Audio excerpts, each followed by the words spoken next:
Dnes sa budeme spoločne venovať podtypu pleti a konkrétne sa zameriame na zrelú pleť.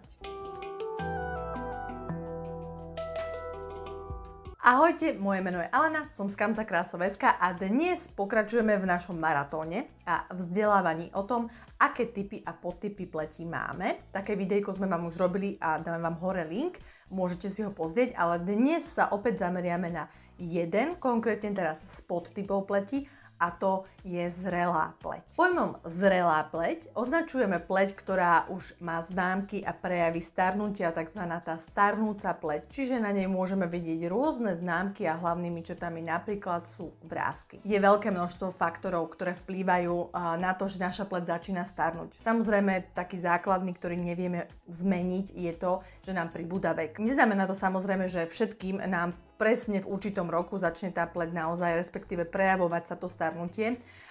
Ale vieme veľmi dobre, že práve okolo toho 25.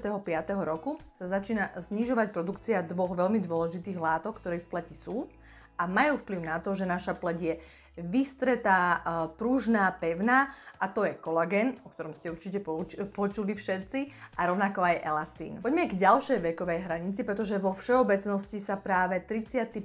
rok, toto obdobie považuje za obdobie, kedy naozaj je už vidieť, že tá pleť začína starnúť a je starnúca. Je to aj kvôli tomu, že po 30. roku nášho života nám klesá aj produkcia lipidov v našej pleti.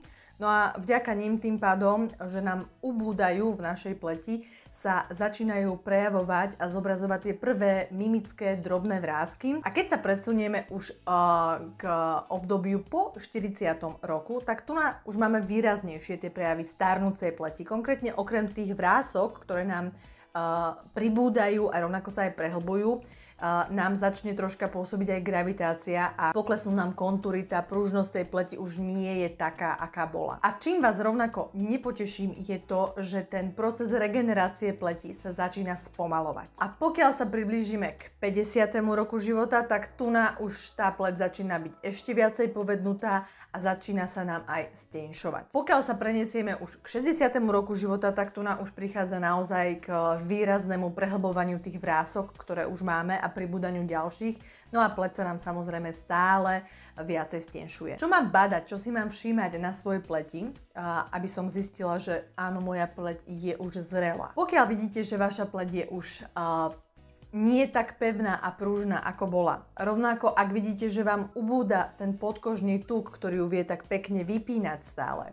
Alebo vidíte, že vám povedla, začínajú vám ovísať jemne kontúry. V zrkadle už začína vás žmurkať prvé vrásky, najskôr okolo očí, pod očami, samozrejme nosoperová ryha a ďalšie, rovnako ako aj na čele a vrázka hnevu. A veľmi častým prejavom je to, že nám začne padať horné viečko. No a potom, pokiaľ sa pozrieme na svoj krk, tak tam začíname vedieť rovnako vrásky, povednutie a to, že ten krk už nie je taký pevný. Pleť sa nám zmatňuje, vysušuje a stráca prirodzený lesk, takú tú šťavu, to rozjasnenie. Posvieťme si spolu na to, aké problémy okrem vrások zrelú pleť vedia potrápiť. Začnem tým, že som spomenula vysúšanie.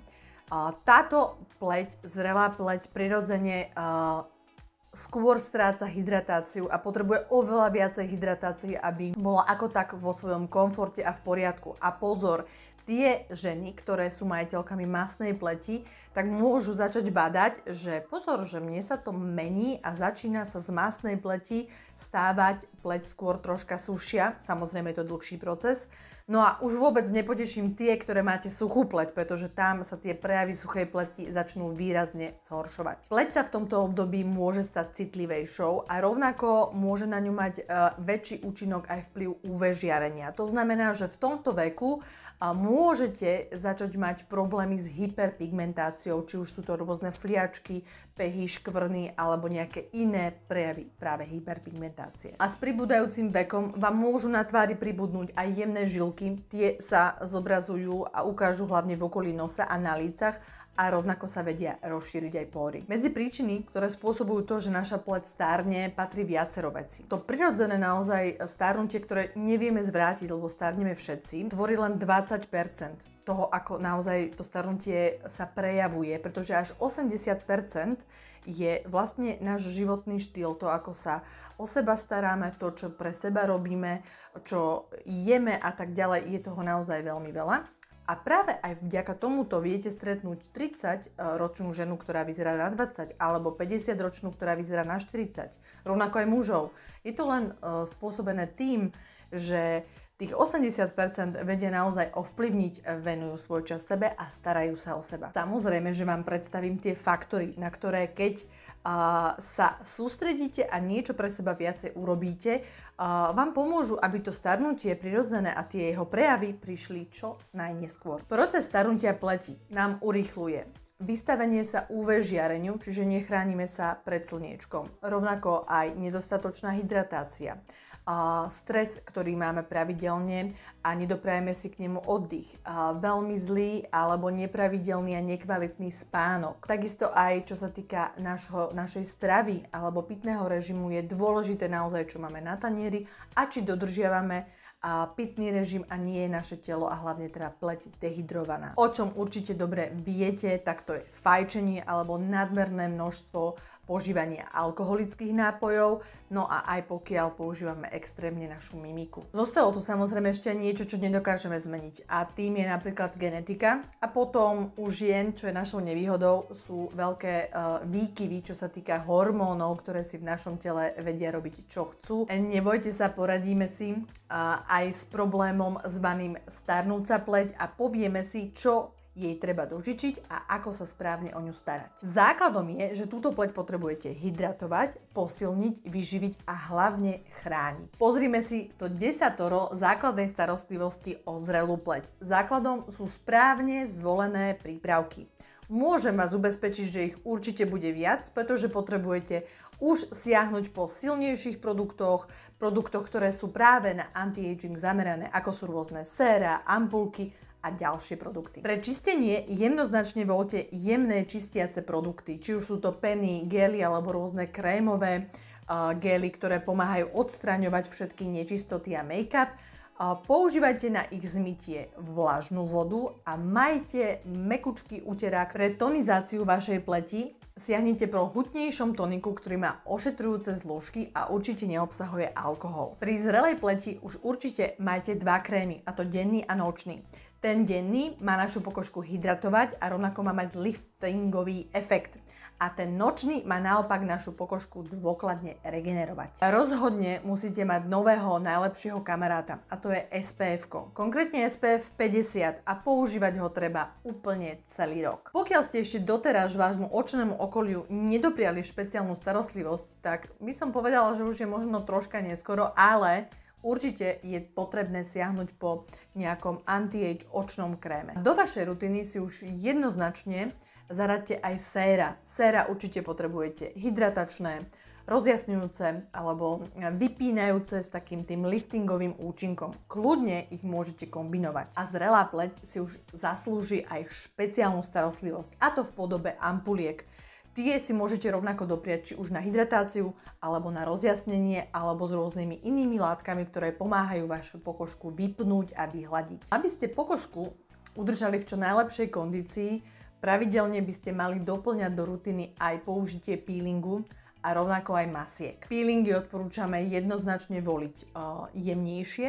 No a čo sa týka masiek, nič nepokazíte tým, pokiaľ si zvolíte hydratačnú, kľudne aj častejšie a doplníte to samozrejme maskami, ktoré majú rôzny anti-age alebo liftingový účinok. Čo sa týka aplikácie make-upu na vašu tvár, pri zrelej pleti sa už vyhýbame rôznym tým silným, plnokrycím a hlavne zmatňujúcim make-upom, ako aj púdrom, ale začíname voliť skôr ľahšie, jemnejšie bázy make-upov, ktoré sú so stredným krytím, naopak vedia krásne rozjasniť a prežiariť pokožku, alebo veľa žien volí BB krémy. Aj tentokrát vám poradíme, aké zložky máte v kozmetických produktoch vyhľadávať. Kyselina hyaluronová, okrem toho, že úžasne hydratuje našu pleť, tak pomáha našej pleti, aby si začal prirodzene vytvárať aj kolagén, ktorý nám stále viac a viac ubúda. Ďalším je koenzym Q10, ktorý je výborný antioxidant a naviac pomáha aj spomalovať proces stárnutia. Ďalší výborný antioxidant je vitamín C. Okrem toho nám pomáha aj pri tvorbe kolagénu, no a pokiaľ máte sklon k jemným fliačikom, tak pomáha aj zjednotiť farebný tón pleti. Vyhľadávajte aj exfolianty, AHA kyseliny, ktoré pomáhajú, aby sa naše bunky rýchlejšie obnovovali, vyhradzujú nám vrásky a rovnako aj rozjasňujú našu pleť. A k ním patrí napríklad aj kyselina glykolová. Retinol, ktorý je aktuálne veľmi stále viac a viac skloňovaný, je taktiež vhodný, pokiaľ máte zrelú pleť. Nie je divo, že ho teraz nájdete vo veľkom množstve produktov, pretože pomáha a stimuluje tvorbu kolagénu a elastínu a rovnako pomáha aj vyhradzovať vrásky. Avšak retinol môže, pokiaľ máte pleť viacej citlivú, byť troška agresívny a preto sa stále viac a viac používa aj nová zložka, ktorá je na prírodnej báze a to je bakuchiol. A to kvôli tomu, že vlastne svoje účinky má úplne podobné ako má retinol, ale práve citlivá pleť ho veľmi dobre znáša. Skvelým spôsobom, ako ešte môžete vašej pleti dopriať viacej hydratácie a podporiť tú elasticitu pleti, je zaradenie olejov do starostlivosti, konkrétne rastlinných, či už napríklad jojobového, marhulového alebo iných, a spojiť to aj s masážou tváre. Ak neviete, ako na takéto masáže, tak tu nahore vám dáme link, pretože ich pravidelne pre vás pripravujeme a môžeme povedať, že sú naozaj proti vráskam a na vypnutie veľmi prospešné, pokiaľ ich robíme dobre a pravidelne. A ešte na záver si zhrňme, čo tejto našej zrelej pleti vlastne vyslovene škodí. Začneme slniečkom a to je nadmerné sa vystavovanie slnečnému žiareniu, ešte k tomu v tých hlavných hodinách obedných. Rovnako aj to, že buď používame nedostatočné SPF, alebo ho nepoužívame vôbec. Pokiaľ zvolíme pre čistenie našej pleti veľmi agresívne prípravky, alebo ak to čistenie pleti je rovnako veľmi agresívne, príliš časté, rovnako aj používanie horúcej alebo teplej vody vie narušiť tú prirodzenú bariéru pleti a takisto aj pokiaľ budete používať veľmi silný peeling, či už s hrubými zrniečkami, alebo ho budete používať veľmi často. Nevhodne zvolené kozmetické produkty, ako aj produkty, ktoré obsahujú alkohol, by sa určite používať pri zrelej pleti nemali. Nedostatočná hydratácia, či už tá zvonku, ale nemôžeme zabudnúť ani tu zvnútra, čiže naozaj pitný režim a myslíme vodu, hlavne vodu. Rovnako ako alkohol, cigarety, takisto nedostatok spánku. No a aj naša strava, pokiaľ neobsahuje dostatok vitamínov, antioxidantov, minerálnych látok, tak nedostáva naša pleť to všetko, čo potrebuje, aby bola zdravá a aj krásna. Nakoľko som ja majiteľkou zrelej pleti, tak som veľmi rada, že sme vám všetky tieto informácie zhrnuli do videa, pretože si myslím, že sú plnohodnotné, vedia vám fakt pomôcť. Verím, že sa vám naše rady, tipy a triky, čo a ako so zrelou pleťou páčili. Určite, ak máte ďalšie otázky, tak nám napíšte dolu pod video, veľmi radi vám ich zodpovieme. No a ja sa budem na vás tešiť pri ďalšom videu. Čakajú nás ešte zvyšné podtypy pleti, ale aj mnoho iného. Takže nás sledujte u nás na YouTube kanále kamzakrásov.sk a rovnako ako aj denne na našom webe kamzakrásov.sk. Majte sa krásne. Ahojte.